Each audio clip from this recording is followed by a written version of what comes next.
तो दोस्तों आज हाईवे इंफ्रास्ट्रक्चर के आईपीओ को बहुत ही बम्पर सब्सक्रिप्शन देखने को मिला है। हमने गैस किया था कि भी 200 गुना के आसपास तो ये सब्सक्राइब हो जाएगा जिस हिसाब से लग रहा था, बट आज ये 300 गुना से ऊपर सब्सक्राइब हुआ है। मतलब हमने जो गैस किया था उससे कहीं ज्यादा इसको सब्सक्रिप्शन मिला है। आपने कितना गैस किया था वो मुझे कमेंट करके बता दीजिएगा। तो इस आईपीओ के अंदर हमारे अलॉटमेंट के चांसेस जानेंगे, 100 में से कितने लोगों को इसका अलॉटमेंट मिलेगा, मतलब बिग एचएनआई कैटेगरी के अंदर, स्मॉल एचएनआई कैटेगरी के अंदर और रिटेल कैटेगरी के अंदर।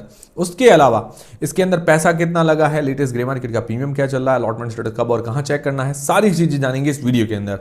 और जो अभी 2 आईपीओ आज ओपन हुए थे, जेएसडब्ल्यू सीमेंट का आईपीओ, ऑल टाइम प्लास्टिक्स का आईपीओ, इनको कैसा रिस्पांस मिला है पहले दिन, और लेटेस्ट ग्रे मार्केट का प्रीमियम वगैरह क्या चल रहा है, और 3 जो अपकमिंग आईपीओस हैं उनकी ग्रे मार्केट में अंदर क्या अपडेट है, वो सारी चीजें जानते हैं इस वीडियो के अंदर, और मार्केट का हाल भी जानेंगे। तो वीडियो शुरू करने से पहले दोस्तों Telegram, Instagram, WhatsApp channel, free में डीमेट अकाउंट, सबकी लिंक डिस्क्रिप्शन के अंदर मिल जाएगी, ज्वाइन करके रख लीजिए और ऑफिशियल यूट्यूब चैनल से ही ज्वाइन कीजिए ताकि छोटा मोटा अपडेट जानकारी मिलती रहे और कोई भी आपके साथ फ्रॉड ना हो। बहुत सारे फेक चैनल्स हैं। तो सबसे पहले हाईवे इंफ्रास्ट्रक्चर के आईपीओ का सब्सक्रिप्शन, अलॉटमेंट स्टेटस, सारी चीजें जानते हैं। तो हाईवे इंफ्रास्ट्रक्चर का जो आईपीओ टोटल 300 गुना से ऊपर सब्सक्राइब हुआ, 300 टाइम से ऊपर सब्सक्रिप्शन देखने को मिला है और 30,000 करोड़ रुपए के आसपास इस आईपीओ पर लगे हैं। मतलब जमकर पैसा बढ़ता है। छोटा इश्यू साइज था और क्या उम्मीद कर सकते हैं, 30,000 करोड़ तो काफी ज्यादा है, इसको पैसा लगा है जिस हिसाब से इसका इश्यू साइज था।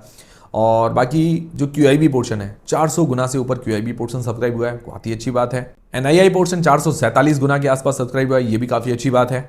रिटेल पोर्शन 155 गुना के आसपास सब्सक्राइब हुआ है। मतलब ओवरऑल सारे पोर्शन बहुत ही बढ़िया सब्सक्राइब हुए हैं। मतलब इस आईपीओ के अंदर जो अलॉटमेंट के चांसेस है बहुत कम है, और जिसको अलॉटमेंट मिलता है मतलब उसके लिए लॉटरी के जैसा है, क्योंकि देखिए जीएमपी भी काफ़ी अच्छी है और इतने कम लोगों में, मतलब जो परसेंटेज है वही 1 से कम परसेंटेज होंगे। मतलब अगर देखा जाए अलॉटमेंट मिलने के जो चांसेस है 1 से कम होंगे। तो इतने के अंदर अगर अलॉटमेंट मिलता है तो सोचिए वो कितना लकी होगा, उसका लक कितना काम कर रहा होगा। तो देखते हैं अलॉटमेंट के चांसेस कितने हैं। तो देखिए बिग एचएनआई कैटेगरी जो एप्लीकेशन वाइज सब्सक्राइब हुए लगभग 90 टाइम से ऊपर, तो लगभग बिग एचएनआई कैटेगरी के अंदर जो चांसेस है 1% से ज़्यादा, मतलब 1% से ज़्यादा चांसेस बन रहे हैं बिग एचएनआई कैटेगरी जो 10 लाख से ऊपर की एप्लीकेशन है। ठीक है। फिर स्मॉल एचएनआई कैटेगरी जो 2 लाख रुपए से लेकर 10 लाख रुपए के बीच में जो एप्लीकेशन होती है, उसके अंदर कितने चांसेस हैं, तो उसके अंदर लगभग चांसेस है 0.25%, लगभग 0.25 से 0.3 के बीच में मान के चल सकते हैं। तो लगभग इतने चांसेस बन रहे हैं। मतलब आप यूं मान के चलिए भाई 350 से 400 में से एक को इसका अलॉटमेंट मिलेगा स्मॉल एचएनआई कैटेगरी के अंदर। फिर रिटेल कैटेगरी के अंदर भी 1% से कम चांसेस है। मतलब अब मान के चलिए लगभग 0.9 से 0.8, मतलब 0.8 से 0.9 के बीच में लोगों के परसेंटेज वाइज चांसेस है इसके अंदर, रिटेल कैटेगरी के अंदर 1% से कम। अब मोटा मोटी यूं लेके चलिए कि भी ये 100 में से 1% चांसेस है, 100 में से एक लोगों को इसका अलॉटमेंट मिलेगा रिटेल कैटेगरी के अंदर। सिंपल, ठीक है। ये एक अंदाजा है, एप्लीकेशन वाइज ही मैंने आपको बताया है। ठीक है, भाई सब्सक्रिप्शन मिला उसके वाइज नहीं बता रहा हूँ, एप्लीकेशन वाइज ही बता रहा हूँ। तो ये चीज़ क्लियर होगी। अब आप देख लीजिए आपने कौन कौन सी कैटेगरी में अप्लाई किया है, कितने कितने आपके चांसेस हैं। मैंने personally 1 lot big HNI category के अंदर, 5 लॉट रिटेल कैटेगरी के अंदर अप्लाई किए हैं। आपने कितने कितने लॉट कौन कौन सी कैटेगरी में किए हैं कमेंट करके बता दीजिएगा। सबसे ज़्यादा चांसेस है बिग एचएनआई कैटेगरी के अंदर, फिर है रिटेल कैटेगरी के अंदर, और फिर है स्मॉल एचएनआई कैटेगरी के अंदर। फिर इसका जो अलॉटमेंट स्टेटस है बिग शेयर की वेबसाइट पर हमें चेक करना है।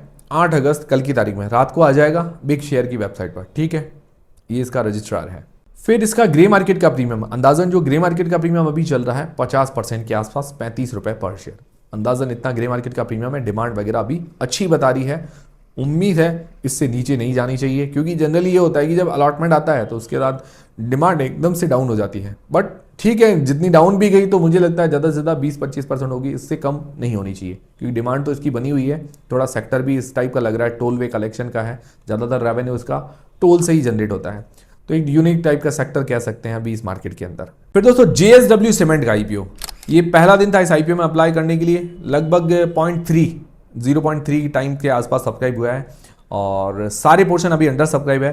बट क्यूआईबीज ने आज की तारीख में खाता खोल दिया है। मतलब क्यूआईबी जनरली दूसरे तीसरे दिन ही कुछ थोड़ा बहुत खाता खोलते हैं, बट आज क्यूआईबीज ने पहले दिन ही खाता खोल दिया है। काफ़ी अच्छी बात है इस मतलब इस आईपीओ के लिए, और रेप्यूटेड मतलब प्रमोटर्स हैं इसके, जेएसडब्ल्यू काफ़ी जाना माना है।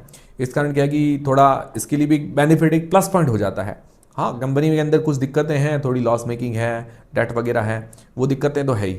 ठीक है, बट प्रमोटर का हाथ अच्छा है तो उस हिसाब से क्या है कि थोड़ा लोगों को जो विश्वास है वो थोड़ा बढ़ जाता है और डर थोड़ा कम हो जाता है। टोटल आज की तारीख में 760 करोड़ रुपए लगे हैं और सारे पोर्शन अंडर सब्सक्राइब है। बाकी क्यूआईबीज की तरफ से आज की तारीख में खाता खुल गया है। ग्रे मार्केट का जो प्रीमियम चल रहा है लगभग 5% के आसपास। ग्रीन जीएमपी जो है डाउन हुई है, मार्केट डाउन था, इस कारण जीएमपी भी हमें डाउन देखने को मिली है।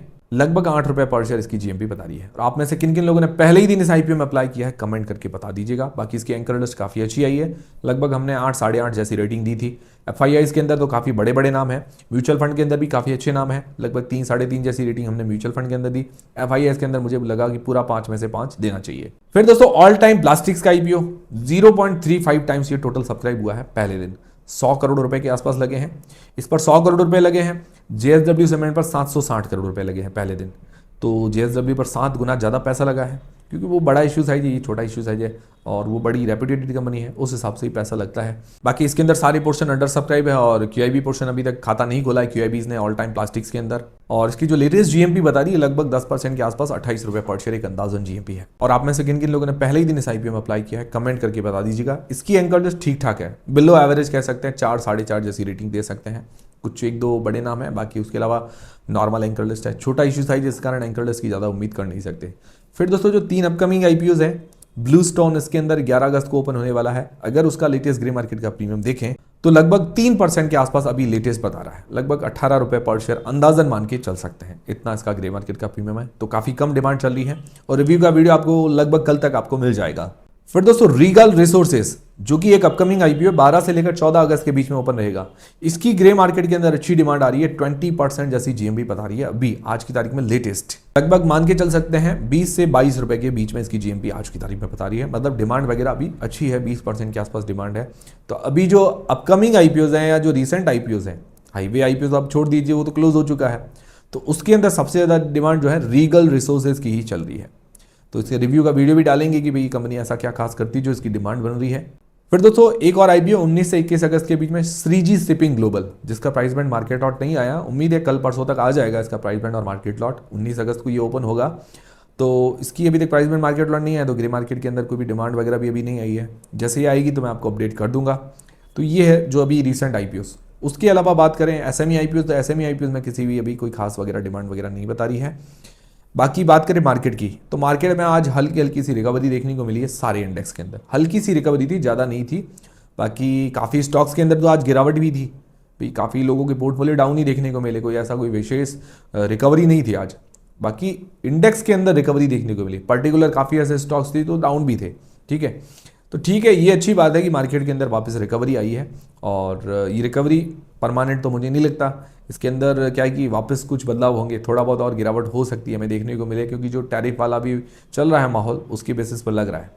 बाकी अभी मोदी अगर चाइना जाते हैं, और मुझे ऐसा लग रहा है कि भाई चाइना, रशिया और इंडिया एक हो जाए तो मुझे लगता है बहुत बढ़िया एक पावर अच्छी बन सकती है और यूएस को काफ़ी बढ़िया जवाब भी मिल सकता है। फिर यूएस थोड़ा घुटनों पर आ सकता है। देखते हैं क्या होता है। अभी जो मीटिंग हो रही है उसके अंदर कुछ बनता है नहीं बनता है, वो सारी चीज़ें आगे जाए टाइम में क्लियर हो जाएगी। और कुछ अच्छा हो गया तो इंडियन मार्केट के लिए काफ़ी बढ़िया ये साबित हो सकता है। और बाकी आज एफआईआईज ने फिर सेलिंग की है 5000 करोड़ रुपए के आसपास की, और जो डीआईआईज ने बाइंग की है 10,800 करोड़ रुपए के आसपास की। लगभग इतनी बाइंग हुई हमें देखने को मिली है। तो दोस्तों ये थे सारे आज के अपडेट्स। उम्मीद करता हूँ हमारा वीडियो, हमारी जानकारी आपको काफ़ी पसंद आएगी, हेल्पफुल रही होगी। हेल्पफुल रही है तो वीडियो एक लाइक जरूर करें, चैनल को सब्सक्राइब कर लें। टेलीग्राम, इंस्टाग्राम फ्री में डीमेट अकाउंट, जिसके पास डीमेट अकाउंट नहीं है एंजल वन के साथ खुलवा सकते हैं, उसकी लिंक डिस्क्रिप्शन के अंदर है। मिलते हैं दोस्तों अगले वीडियो के अंदर।